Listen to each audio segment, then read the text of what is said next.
ان میں میری مغفرت فرما، تو ہی آگے کرنے والا اور تو ہی تاخیر کرنے والا ہے، اور تو ہر چیز پر پوری قدرت رکھنے والا ہے۔ اے اللہ مجھے بخش دے، میرے شیطان کو دور کر دے، میرے نفس کو آگ سے آزاد کر دے، میرے میزان کو بھاری کر دے، اور مجھے اعلیٰ مجلس والوں میں شامل کر دے۔ ابو اظہر انماری رضی اللہ عنہ سے روایت ہے کہ رسول اللہ صلی اللہ علیہ وسلم جب رات کو سونے لگتے تو یہ دعا پڑھا کرتے تھے۔ اس میں سب سے پہلے اللہ سبحانہ تعالیٰ سے اپنے گناہوں کی بخشش مانگی گئی ہے۔ رسول اللہ صلی اللہ علیہ وسلم کے تو اگلے پچھلے سب گناہ معاف کر دیے گئے تھے، لیکن یہاں دراصل آپ کا امت کو سکھانا مقصود ہے۔ امت کو تعلیم دے رہے ہیں آپ کہ وہ اپنے گناہوں سے توبہ کریں، کیونکہ اللہ سبحانہ وتعالی گناہوں کو بخشنے والا ہے، اور رات کو سوتے ہوئے انسان کو نہیں پتا کہ دوبارہ صبح اٹھ سکے گا یا نہیں، اور یہ اس کا آخری حصہ ہو زندگی کا، کیونکہ سوتے ہوئے ایک روح لے لی جاتی ہے جس کے لیے اللہ چاہتا ہے واپس کرتا ہے، ورنہ جو باقی ہے وہ بھی چلی جاتی ہے اللہ کے اذن سے۔ ویسے بھی نیند موت کی بہن ہے، تو اس لیے انسان سونے سے پہلے اپنے گناہوں کی معافی مانگ کر سوئے، اور پھر یہ کہ ہمارے نامہ اعمال کا ایک پیج جو ہوتا ہے وہ اختتام کو پہنچ رہا ہوتا ہے، تو آخری حصے میں بخشش جائے۔ یعنی آپ امیجن کریں کہ جیسے آپ کی ڈائری کا ایک صفحہ ہے، آپ نے دن بھر کی روزات لکھی ہے اور اس کا اینڈ کر رہے ہیں بخشش کی دعا سے کہ اللہ تعالی ہمیں معاف فرما دے، اور اس کے ساتھ ساتھ بخس شیطانی، یعنی میرے شیطان کو دفع کر دے، دور کر دے، اسے مجھ سے ہٹا دے، کیونکہ شیطان جو ہے وہ انسان کو غلط کاموں پر اکساتا ہے، بہکاتا ہے۔ تو انسان کے لیے بہت ضروری ہے کہ وہ اس کو اپنا دشمن سمجھے، اس سے بچنے کی کوشش کرے، اور اللہ سبحانہ وتعالیٰ سے دعا کرے کہ وہ اس کی مدد کرے کہ اس کا شیطان اس سے دور ہو جائے اور اس کو بہکائے نہ۔ اور ویسے بھی ہے کہ انسان چونکہ کمزور پیدا کیا گیا ہے، اس کا نفس بھی اس کو برائی پر اکساتا ہے، تو اس کے لیے بہت آسان ہوتا ہے کہ وہ شیطان کے قدموں کی پیروی کرے، اس کے نقش قدم پر چلے۔ تو جو صاحب ایمان مومن ہوتا ہے، جس کا ایمان جاگ رہا ہوتا ہے، وہ نہ صرف یہ کہ کانشیس رہتا ہے، بلکہ اپنے کوششوں کے ساتھ اور دعاؤں کے ساتھ شیطان کی مخالفت کرتا ہے اور اسے تھکا دیتا ہے۔ رسول اللہ صلی اللہ علیہ وسلم نے فرمایا، مومن اپنے شیطان کو اس طرح تھکا دیتا ہے جس طرح تم میں سے ایک آدمی سفر میں اپنے اونٹ کو تھکا دیتا ہے، یعنی چلا چلا کے۔ اور ویسے بھی ہے کہ رات کے وقت جو کچھ سونے سے پہلے ہمیں اعمال کرنے چاہیے، ان میں بھی یہ چیز شامل ہے کہ انسان جب سو رہا ہو، سونا غفلت کی علامت ہے، تو وہ کانشیسلی شیطان کے جو حربے ہیں یا شیطان کی جو پریزنس ہے اس سے نکلنے کے لیے کچھ کام کرے۔ رسول اللہ صلی اللہ علیہ وسلم نے فرمایا، جب آدمی اپنے گھر میں داخل ہوتا ہے تو وہ داخل ہوتے وقت اور کھانا کھاتے وقت اللہ کا نام لیتا ہے، تو شیطان کہتا ہے،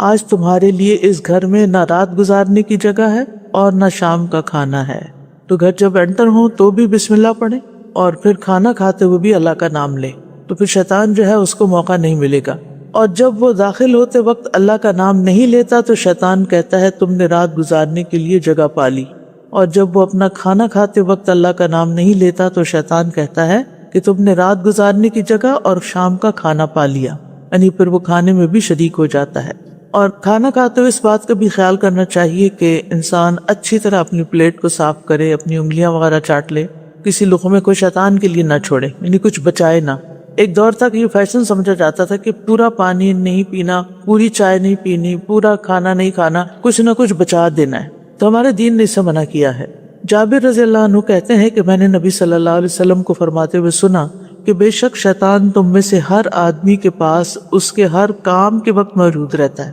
یعنی جو بھی آپ کر رہے ہیں وہ ساتھ ساتھ شامل ہے، یہاں تک کہ اس آدمی کے کھانا کھانے کے وقت بھی اس کے پاس موجود ہوتا ہے۔ لہٰذا جب تم میں سے کسی کا لقمہ گر جائے تو اسے چاہیے کہ وہ اسے صاف کر کے پھر کھا جائے، اس لقمے کو شیطان کے لیے نہ چھوڑے۔ اور جب کھانا کھا کر فارغ ہو جائے تو اپنی انگلیاں چاٹ لے، کیونکہ وہ نہیں جانتا کہ برکت اس کے کھانے کے کس حصے میں۔ اسی طرح یہ کہ برتن کو بھی اچھی طرح صاف کرنا چاہیے۔ اسی طرح دائیں ہاتھ سے کھانا اور پینا چاہیے، لین دین بھی دائیں ہاتھ سے کرنا چاہیے۔ عام روزمرہ زندگی میں جمائی کو روکنا چاہیے، فضول خرچی سے بچنا چاہیے، کیونکہ فضول خرچی کرنے والے شیطان کے بھائی ہوتے ہیں، یعنی اپنا مال ضائع کرنے والے۔ پھر یہ کہ نیک کاموں میں تاخیر نہیں کرنی چاہیے، کیونکہ شیطان انسان کو کرنے ہی نہیں دیتا۔ پھر سفیان ثوری کہتے ہیں کہ جب آپ صدقہ کرنے کا یا کسی نیک کام کرنے کا ارادہ کریں تو اس کام کو فوراً شروع کر لیں، اس سے پہلے کہ آپ کے اور اس کام کے درمیان شیطان حائل ہو جائے۔ اور یہ آپ نے کئی دفعہ دیکھا ہوگا کہ بعض اوقات بہت امپورٹنٹ کام ہوتا ہے، آپ کہتے ہیں ذرا میں اچھے سے فریش ہو جاؤں پھر اس کے بعد وہ شروع کروں گی، اور پھر وہ رہ ہی جاتا ہے۔ تو انسان جب ارادہ کرے تو اس کی ابتدا کر لے، پھر جب ابتدا کر لیتا ہے تو پھر چل پڑتا ہے۔ آپ نے دیکھا ہوگا کہ چلنے میں بھی پہلے چند قدم مشکل ہوتے ہیں، اسی طرح کسی بھی کام کے آغاز میں کچھ مشکلات آتی ہیں، لیکن اگر انسان ان کو کرنے لگ جائے تو پھر اس کے لیے آسانیاں ہو جاتی ہیں۔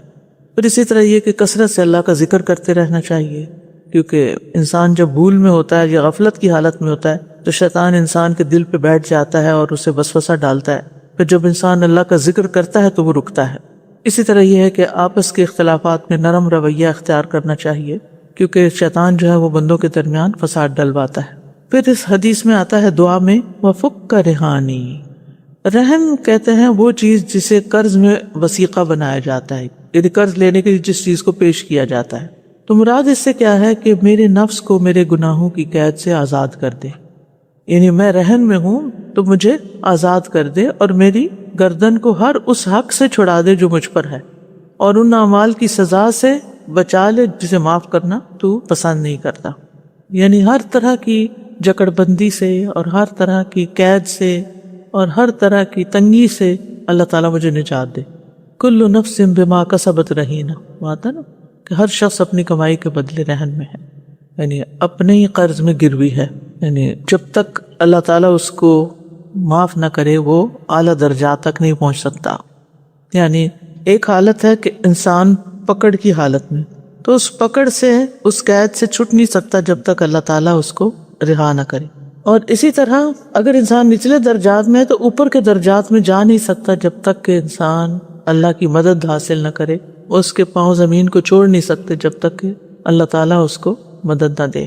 پھر ہے وجعلنی فی الندی الاعلی، اور مجھے اعلیٰ مجلس میں یعنی مقرب فرشتوں کی مجلس میں شامل کر لے۔ اب دیکھیے کہ ہم مختلف لوگوں کے ساتھ بیٹھتے ہیں اور ہم نے ایکسپیرینس کیا ہوگا کہ ہم پر اسی کے اثرات آتے ہیں جس کے ساتھ ہم بیٹھتے ہیں، کچھ نہ کچھ اس کی زندگی کا اعمال کا اثر ہم پر بھی ہوتا ہے، یا جس قسم کے ماحول میں ہوتا ہے وہ ماحول ہم پر اثر انداز ہوتا ہے۔ اس کو آپ یوں دیکھ سکتے ہیں کہ مثال کے طور پر اگر آپ مسجد جاتے ہیں تو مسجد میں چاہے کوئی بھی نہ ہو، اکیلی خالی مسجد بھی ہو، لیکن آپ دیکھیں کہ وہاں ایک خاص طرح کی سکینت ہوتی، آپ اکیلے بھی بیٹھے رہیں تھوڑی دیر وہاں پر تو آپ کو ایک سکون ملے گا۔ اس کے برعکس اگر آپ کسی مال میں چلے جائیں تو وہ کیفیت ہو ہی نہیں سکتی جو مسجد میں ہوتی۔ ڈاکٹر کے کلینک میں چلے جائیں تو کیا ہوگا، ہاسپٹل چلے جائیں کچھ اور ہی ہوگی۔ تو جو بھی ماحول ہوتا ہے وہ اپنے مخصوص کام کی وجہ سے یا افراد کی وجہ سے مختلف اثرات رکھتا ہے، اور وہ اثرات ہم پر بھی پڑتے ہیں۔ اور خاص طور پر اگر ایسے لوگوں سے آپ کا واسطہ ہو جو فضول باتیں کرنے کے عادی ہیں، یا غیبت کرنے کے، یا جھوٹ یا مبالغہ آرائی پر مبنی باتیں، یا ٹھٹھا مذاق کرنے کے عادی ہیں، تو اس کے اثرات بھی آپ کے قلب اور روح پر پڑتے ہیں، چاہے یہ تھوڑی دیر کے لیے کیوں نہ ہو، اور اگر زیادہ ہو تو وہ اتنے ہی زیادہ انسان کے اوپر گہرے اثرات ہو جاتے ہیں۔ لہٰذا انسان کو ہمیشہ حریص ہونا چاہیے کہ ایسی مجالس میں شریک ہوتا رہے جو اس کے ایمان اور علم میں اضافے کا سبب ہو، اس کو قوت بخشنے والی ہو۔ تو دنیا میں بھی انسان کو بلند مجالس کا انتخاب کرنا چاہیے، اور ذکر کی مجالس، علم کی مجالس بلند مجالس ہوتی ہیں، کیونکہ ذکر کرنے والا اللہ کے ہاں یاد کیا جاتا ہے۔ اور پھر نبی صلی اللہ علیہ وسلم نے یہ بھی فرمایا نا کہ اللہ تعالیٰ فرماتا ہے میں اپنے بندے کے گمان کے ساتھ ہوتا ہوں جو وہ میرے ساتھ رکھتا ہے، جب وہ مجھے یاد کرتا ہے میں اس کے ساتھ ہوتا ہوں، اگر وہ مجھے اپنے دل میں یاد کرے تو میں بھی اسے اپنے دل میں یاد کرتا ہوں، اور اگر وہ مجھے بھری محفل میں یاد کرے تو میں اسے اس سے بہتر محفل میں یاد کرتا ہوں۔ تو یہ ہے الندی الاعلیٰ۔ تو الندی الاعلیٰ میں آپ کا ذکر کب ہو سکتا ہے؟ وہاں آپ کا ذکر اسی وقت ہوگا جب آپ دنیا میں اعلیٰ مجالس میں شریک ہوں گے۔ تو کتنا ضروری ہے کہ انسان اچھی صحبت پانے کے لیے اس کی قیمت بھی ادا کرے۔ اور پھر یہ کہ ایسی مجالس جو ہیں وہ جنت کے باغیچے ہوتے ہیں۔ رسول اللہ صلی اللہ علیہ وسلم نے فرمایا جب تم لوگ جنت کے باغوں کے پاس سے گزرو تو کچھ کھا پی لیا کرو۔ کسی نے پوچھا جنت کے باغوں سے کیا مراد ہے؟ آپ نے فرمایا ذکر کی مجالس، جیسے اس وقت ذکر ہو رہا ہے، دعا پڑھی جا رہی ہے، سیکھی جا رہی ہے، اللہ کا نام لیا جا رہا ہے، فرشتوں کی بات ہو رہی ہے۔ ابن قیم رحمہ اللہ کہتے ہیں بے شک ذکر کی مجلسیں فرشتوں کی مجلسیں ہیں، اس کو فرشتوں کی مجلس آپ کہہ سکتے ہیں، اور لغو اور غفلت کی مجلسیں شیطانوں کی مجلسیں ہیں، پس بندہ اس مجلس کا انتخاب کرے جو اسے ان میں سے زیادہ پسند ہے، اور کرتے بھی ہم وہی ہیں اور اس کے زیادہ لائق ہے، پس وہ دنیا اور آخرت میں اسی مجلس والوں کے ساتھ ہوگا۔ یعنی دنیا میں آپ جن مجالس میں شریک ہوتے ہیں، جن مجالس میں جانا پسند کرتے ہیں، پریفر کرتے ہیں، آخرت میں بھی آپ انہی مجالس میں ڈالے جائیں گے، انہی میں شریک ہوں گے۔ اب یہ انتخاب آپ کا ہے، آپ جو چاہیں کریں۔ اور فرشتے آپ کو معلوم ہے، وہ طویل حدیث اس میں آتا ہے کہ ذکر کی مجالس کو تلاش کرتے ہیں، اور جہاں وہ دیکھتے ہیں تو پھر وہاں پر اکٹھے ہو جاتے ہیں، یہاں تک کہ ایک دوسرے کے اوپر آسمان تک پہنچ جاتے ہیں، سب فرشتوں کو اکٹھا کر لیتے ہیں، اور پھر وہ اللہ تعالیٰ کے پاس پہنچتے ہیں تو اللہ تعالیٰ ان کے لیے بخشش کا وعدہ فرماتے ہیں۔ ایسی مجالس دل کی سختی کا علاج بھی ہوتی ہیں۔ ایک شخص نے حضرت حسن بصری رحمہ اللہ کی خدمت میں دل کی سختی کی شکایت کی تو آپ نے فرمایا ذکر کی مجلسوں میں حاضر ہوا کرو، یعنی ایسے لوگوں کے پاس بیٹھا کرو جو مل بیٹھ کے اللہ کو یاد کرتے ہیں۔ خود نبی صلی اللہ علیہ وسلم کو حکم دیا گیا وَاصْبِرْ نَفْسَكَ مَعَ الَّذِينَ يَدْعُونَ رَبَّهُمْ بِالْغَدَاةِ وَالْعَشِيِّ، آپ اپنے آپ کو لوگوں کے ساتھ جما کے رکھیے، روک کے رکھیے جو صبح و شام اپنے رب کو پکارتے ہیں۔ اس کے برعکس وہ مجلس جس میں لوگ اکٹھے ہوں، حدیث میں آتا ہے یہ، لیکن اس میں اللہ کا ذکر نہ کریں، نبی صلی اللہ علیہ وسلم پر درود نہ بھیجیں، تو وہ ان کے لیے قیامت کے دن حسرت کا باعث ہوگی۔ اگرچہ وہ جنت میں داخل ہو جائیں، جنت میں جانے کے باوجود بھی انسان دنیا کی ان مجالس پر حسرت کرے گا، ریگریٹ کرے گا کہ میں وہاں گیا کیوں جہاں اللہ اور اس کے رسول کا ذکر نہیں ہوتا۔ تو آپ سوچئے وہ کون سی ایسی مجالس ہوتی ہیں کہ جہاں اللہ اور اس کے رسول کا ذکر نہیں ہوتا۔ عام طور پر ہمارے گھروں میں جو سوشلائزنگ ہوتی ہے، رشتہ دار دوست وغیرہ آ جاتے ہیں، مل بیٹھتے ہیں، اکٹھے چائے پیتے ہیں، دنیا دنیا دنیا دنیا کی باتیں، اللہ کی بات رسول کی بات تو کم ہی ہوتی ہے۔ اور علم کی مجالس کی تو ویسے ہی فضیلت ہے کہ کسی بھی مجلس میں آپ علم والی میں بیٹھ جائیں تو کچھ نہ کچھ لے کر ہی اٹھتے ہیں۔ قرآن مجید میں بھی آتا ہے یا ایھا الذین آمنوا اذا قیل لکم تفسحوا فی المجالس فافسحوا یفسح اللہ لکم واذا قیل انشزوا فانشزوا یرفع اللہ الذین آمنوا منکم والذین اوتوا العلم درجات۔ اے لوگ جو ایمان لائے ہو، جب تم سے کہا جائے کہ مجلسوں میں کشادگی پیدا کرو تو کشادگی پیدا کیا کرو، یعنی اوروں کو بھی جگہ دو، اللہ تمہارے لیے کشادگی کرے گا۔ اور جب کہا جائے اٹھ جاؤ تو اٹھ جایا کرو، یعنی مجلس ختم ہو گئی ہے یا ویسے ہی کسی اور کو بٹھانے کے لیے ضرورتاً تو اٹھ جایا کرو، اللہ ان لوگوں کو درجوں میں بلند کرے گا جو تم میں سے ایمان لائے اور جنہیں علم دیا گیا۔ یعنی ان مجالس میں اگر شریک ہو کے آپ کے ایمان اور علم میں اضافہ ہوتا ہے تو یہ ہر مجلس پر درجوں میں بلندی کا ذریعہ بن جاتی ہے۔ سہل بن عبداللہ التستری کہتے ہیں جو انبیاء کی مجالس کو دیکھنا چاہے وہ علماء کی مجالس کو دیکھے۔ اور جب لوگ کسی بھی جگہ پر اللہ کے گھروں میں سے کسی گھر میں اللہ کی کتاب کی تلاوت کرتے ہیں اور اس کی باہم تعلیم میں مصروف ہوتے ہیں، یعنی خاص طور پر قرآن کی مجلس، ان پر سکینت نازل ہوتی ہے۔ نزلت علیہم السکینہ وغشیتہم الرحمہ وحفتہم الملائکہ، تو رحمت انہیں ڈھانپ لیتی ہے اور فرشتے انہیں گھیر لیتے ہیں، اور اللہ ان کا ذکر اپنے پاس موجود فرشتوں میں کرتے ہیں۔